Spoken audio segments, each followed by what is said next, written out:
de pieno se dit vengo. Oh là là, super fort. Mon père ne m'a jamais appris l'espagnol. De la même façon, il a toujours évité de parler de sa guerre d'Espagne. Il avait tiré un trait. Ce n'est qu'à 80 ans passés qu'il a bien voulu que j'enregistre sa voix, refusant pudiquement d'apparaître à l'image. Bien installé dans la véranda, il m'a livré ses souvenirs au cours de conversations étonnamment joyeuses. Et puis il a refermé la page, soulagé d'avoir transmis son parcours de guerriero. Il est mort dans mes bras le 1er février 2007.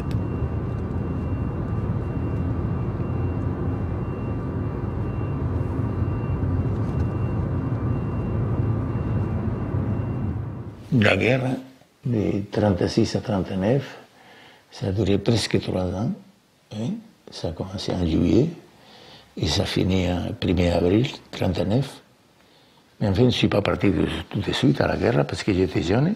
Pendant des années, après sa mort en 2007, je n'ai pas pu écouter sa voix, en fait. Je n'arrivais pas à écouter sa voix, j'étais trop ému chaque fois, et voilà, j'arrivais pas à écouter sa voix. Et en fait, là, je me suis décidé à me mettre en face de mon ordinateur, de mettre mes écouteurs et d'écouter les 11 heures. À un moment donné, j'arrive à una garita. Et là, je dis, là, il y a une garde civile cachée. J'ai sorti mon pistolet, je l'ai armé. Et là, il n'y avait personne.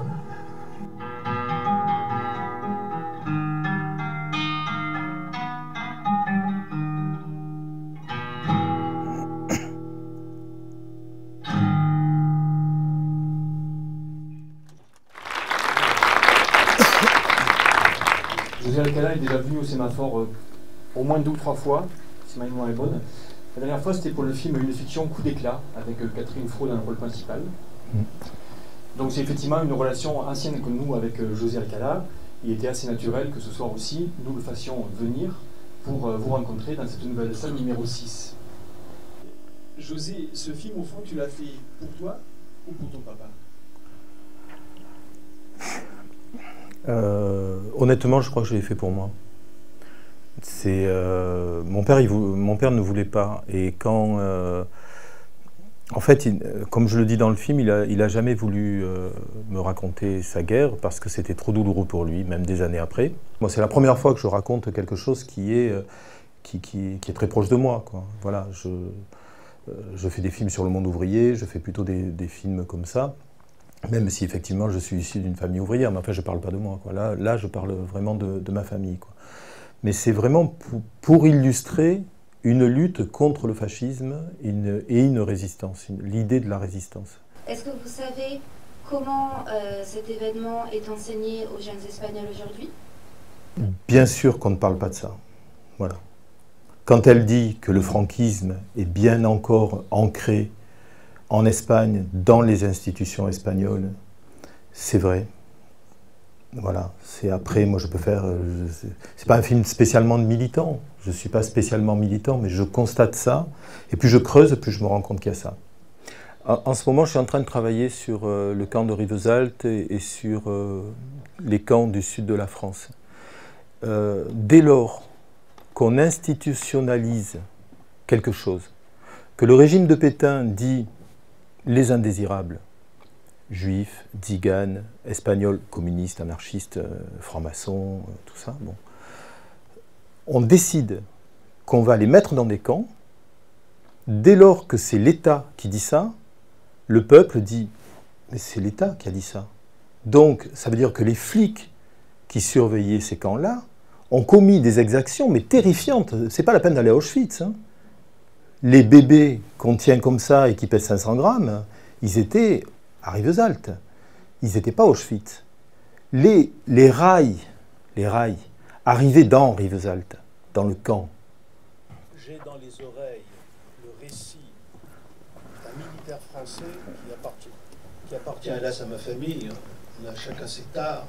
Et j'étais gamin de 10-12 ans et il se vantait à la fin des repas bien arrosés d'avoir été un impitoyable gardien, précisément Rivesaltes. Et quand la guerre sera déclarée, il nous expliquait également, inconscience, cynisme, que sa capacité à fuir avait été exemplaire face à l'Allemand. Donc nos militaires étaient devenus des gardiens de prison, bien sûr, dans le meilleur des cas. Ouais. Mais tout à fait. On a toujours l'impression que la France a accueilli tout ça, mais il y avait des saloperies comme le pacte de non-intervention, où on avait tellement peur qu'il y ait la guerre qu'elle était là de toute façon, qu'on n'a pas considéré la guerre d'Espagne comme le début de la Deuxième Guerre mondiale, quoi. Voilà, par exemple. Moi, je n'osais pas parler parce que je suis tellement émue de voir ce film, puisque je suis aussi fille de républicains espagnols. Je voulais aussi souligner, quand tu as dit dans le film, ou quelqu'un l'a dit, qu'ils allaient travailler dans des camps pour les GTE, oui. Oui. Ils les amenaient aussi dans les campagnes françaises, oui, où la grosse paysannerie française faisait sortir des Espagnols pour les exploiter. On ne les payait pas. Ils travaillaient dans les fermes, on les logeait dans des vieilles maisons pourries, sans eau, sans électricité, on les payait pas. On leur donnait une tourte de pain et un bout de je sais pas quoi, et ils mouraient de faim en France. Je voudrais aussi souligner quand la police française venait les chercher dans les maquis en France, puisque papa se battait après en France et se cachait dans les maquis. C'est la police française, bien sûr, puisque 3 ou 4 fois, il a été pris. Il s'est sauvé parce qu'il était jeune, il a couru à travers champs, on lui tirait dessus. Sinon, on l'aurait fusillé, c'était la police française. Et ça, il faut vraiment le souligner. Et quand tu as dit dans le film, ils posaient leurs armes, on les obligeait à rendre leurs armes. Bien sûr, bien sûr. Hein, alors que c'était des guerrilleros et qui défendaient simplement la liberté. Et je veux dire aussi que Franco, ça a été un coup d'État militaire. La République avait gagné. Et pendant 3 ans, en Espagne, ils essayaient d'installer justement une vraie République, où la terre, ils la donnaient aux pauvres, parce qu'ils mouraient de faim, ils marchaient pieds nus. Il faut savoir ce que c'était l'Espagne dans les années 30, avec cette inquisition religieuse.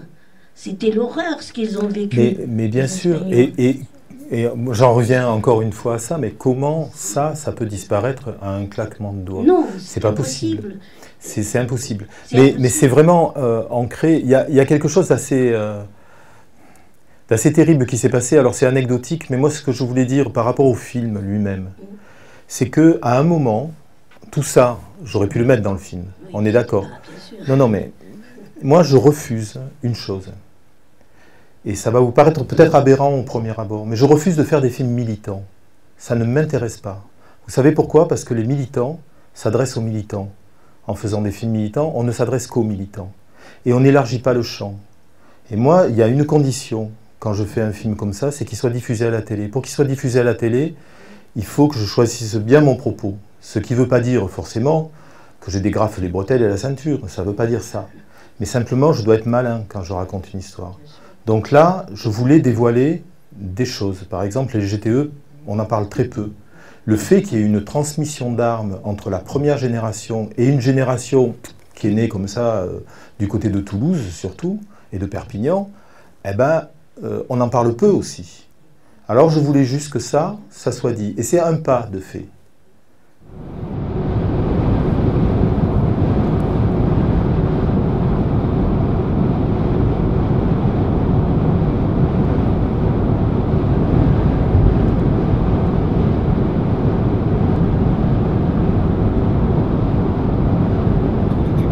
Pour le moment, au box-office, c'est Lucie, le film de Luc Besson, qui continue de faire la course en tête devant Hippocrate, la jolie comédie médicale de Thomas Lilti, qui fait une belle entrée au box-office de la semaine en devançant Les Gardiens de la Galaxie.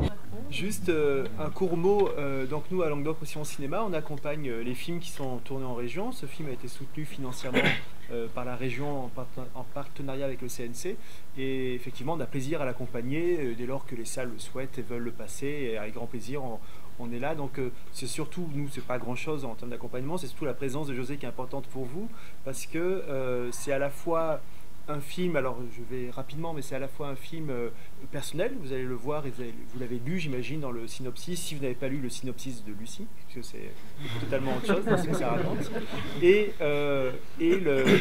Et puis en même temps, ça nous parle bien sûr de différents aspects qui renvoient bien sûr à nos connaissances, éventuellement en termes de culture générale, je dirais, mais aussi en termes de parcours personnel et éventuellement de souvenirs personnels. Pour ceux qui ont des regrets, je peux vous raconter la fin de Lucie.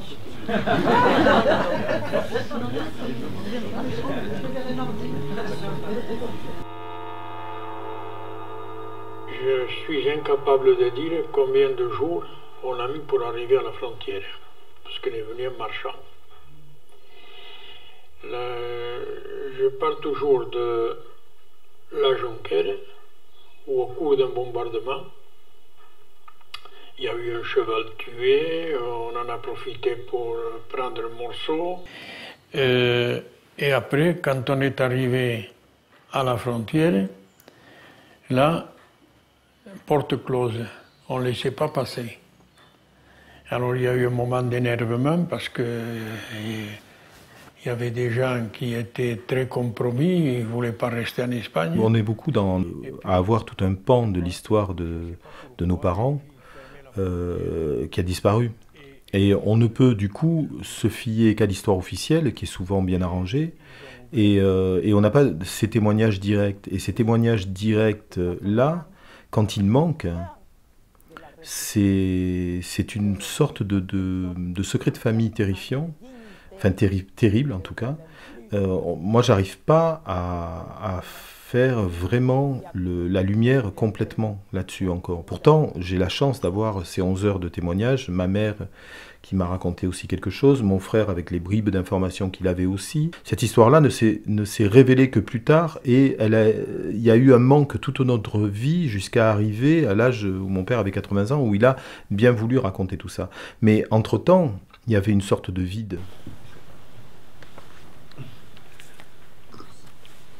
Je suis encore au lycée et la guerre d'Espagne, on passe dessus vite fait. Enfin, on voit quelques dates, Franco, et puis la résistance espagnole, tout ça, c'est très vite fait. En quelle année vous le faites La première. En première? Ouais. Après, c'est des poussières, des films comme ça, c'est des petits cailloux, c'est pas grand-chose, mais c'est des petites piqûres de rappel, quoi. Je crois qu'il y a un vrai travail de mémoire à faire maintenant sur la guerre d'Espagne. Et c'est vrai que le fait de ne pas informer en Espagne suffisamment, de ne pas ouvrir les fosses communes, de ne pas réveiller cette mémoire endormie sous prétexte de paix sociale, je ne trouve pas que ça soit une bonne idée, quoi. Après, c'est mon point de vue. C'est peut-être la démocratie possible en Espagne dépendait peut-être de ça. Moi, je crois pas. Et je crois que l'histoire, on l'enterre pas, quoi. Je pense que ce qui fonctionne aussi, moi je ne suis pas du tout spécialiste du sujet et je ne suis pas du tout lié à la question, mais ce qui fonctionne aussi, c'est le fait qu'on s'identifie beaucoup à toi et ton papa, ton lien sur la transmission, et ça renvoie nous, à nos pères, nos mères, si on les a encore près de nous, aux souvenirs, s'ils sont partis, et à ce qu'ils nous ont donné, c'est-à-dire qu'effectivement il y a l'histoire, hein, que vous étudiez en cours et qui dans le livre, et puis en même temps il y a cet héritage, et moi je me sens proche, alors pas de ton papa parce que j'ai pas du tout ça, mais en revanche ce que ton père t'a donné, l'anecdote de toi enfant avec le pistolet et puis en caché, et puis j'ai en mémoire tes films surtout, et les Molex, les gens debout, et ce qu'il y a dans Coup d'éclat, et les usines qui ferment, et et parfois des colères que tu peux avoir aussi en débat. J'ai l'impression aussi que ce que te dit ton père à ce moment-là, et ce qu'il t'a dit depuis, avant, c'est aussi présent dans ton travail aujourd'hui. Et c'est voilà, ce souci, cette envie de ne pas faire que des films coup de poing qui vont satisfaire et toucher un public déjà convaincu, mais d'essayer de toucher des personnes que tu ne connais pas via le petit écran, le grand écran. Là aussi, il y a une démarche dans un contexte complètement différent aussi, mais une démarche pour moi très politique. Ah oui, politique, ouais, mais pour moi, le cinéma est une démarche politique dans le sens large, quoi. Et là, ce documentaire était le premier pas vers quelque chose d'autre qui est une fiction. Voilà, donc qui raconterait l'histoire, oui, qui raconterait l'histoire du groupe de Cencero, qui était un groupe une guérilla qui se trouvait dans la province de Jaén en Andalousie. Voilà, donc c'était la guérilla dans laquelle était mon père.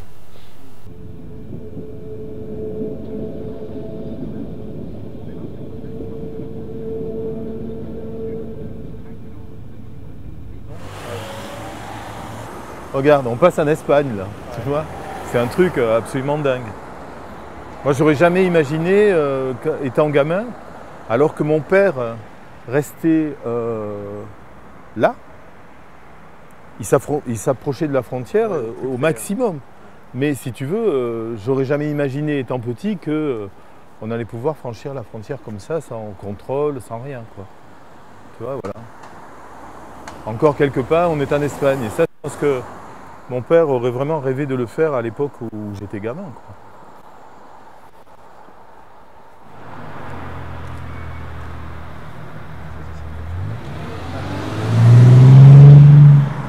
Là, tu vois, là c'est la rivière frontalière et c'est là-bas, plus loin, beaucoup plus loin, que mon père a traversé.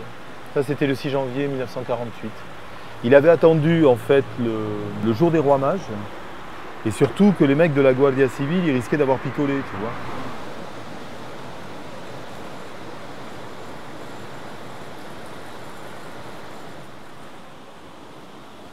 J'ai sorti mon pistolet, je l'ai armé, et j'ai vu qu'il y avait un câble au milieu de la rivière, tout le long de la rivière, et je dis ça, c'est la frontière. Je suis traversé la rivière, j'ai compris que j'étais en France.